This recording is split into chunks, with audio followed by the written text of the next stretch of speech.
This is a tutorial on SCADA. This specific tutorial will be discussing different areas of the SCADA system and how to interact with them. When you come to one of these tanks and click on it, you have the storage tank fill control display. There are several different areas here that you can interact with. You can fill by level or fill by time. You will almost always fill by level. Occasionally you might need to fill by time if there's an emergency. There's the control tank select. This area determines which tank is the control tank for running the wells. If you have it on tank number 1, you're controlling by Crescent Trail tank. If you have it on tank number 2, you're controlling it by Garnet Rock tank.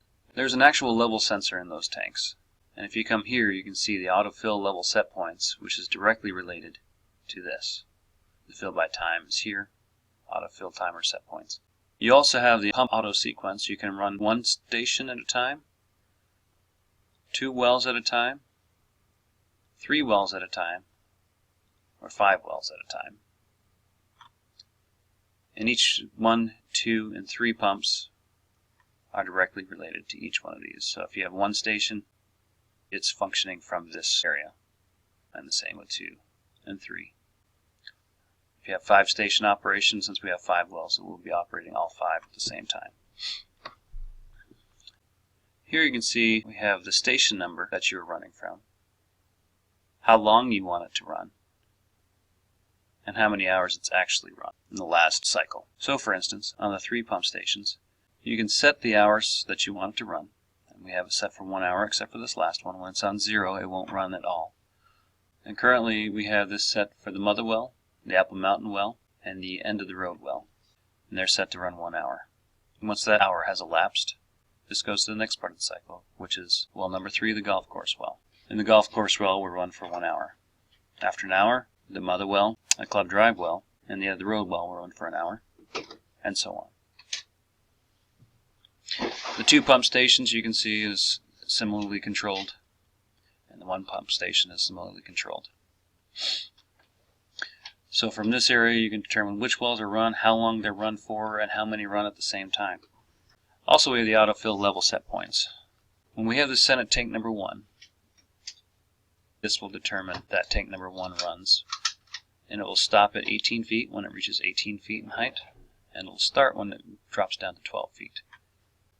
If you click on tank number 2, you'd have to change these because tank number 2 is only 8 feet tall. They will never start if you keep it set at these points. In order to interact with any of these pink areas, you need to triple click on these, and that will set you up in the area so you can type.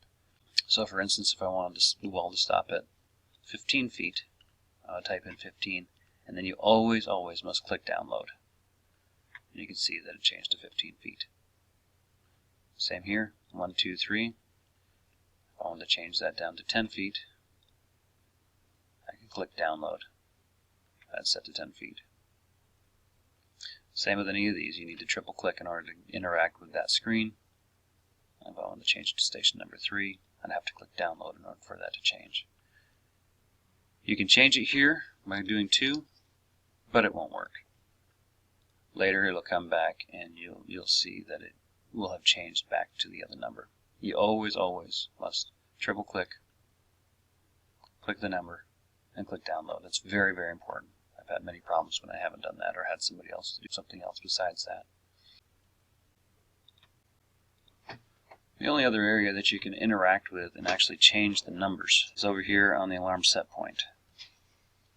Here you can change the alarm set points so that you will get a phone call or an alarm going off whenever it reaches these levels. So for instance, storage tank number 1 high level alarm is set at 20 feet. It's a 24-foot deep tank, but if it gets this high, it definitely needs to call me because at 22 feet there might be an overflow. Storage tank number 1 low level alarm. Having it set at 8 feet gives me plenty of time to get here and interact with it before it starts affecting the homeowners. Storage tank number 2 is high level alarm. It's at 6'6". That's an 8-foot tank, but again there's an overflow and it will start to overflow at around 7 feet. That being said, 6.6 feet gets me plenty of time to get here before that gets too high and starts to overflow. And storage tank number 2 low level alarm is set at 3 feet. If it gets much lower than that, homeowners start to feel the loss of pressure. Again, that gives you plenty of time to get here before homeowners start to be affected. We have Colisagia hydro tanks. We have a high pressure alarm and low pressure alarm. And I'm actually going to change the low pressure alarm to 30. On both of these, I triple clicked 30 and download. 150 psi is more than high enough for those tanks to give plenty of pressure. If you come back over, we'll look at these just right quick.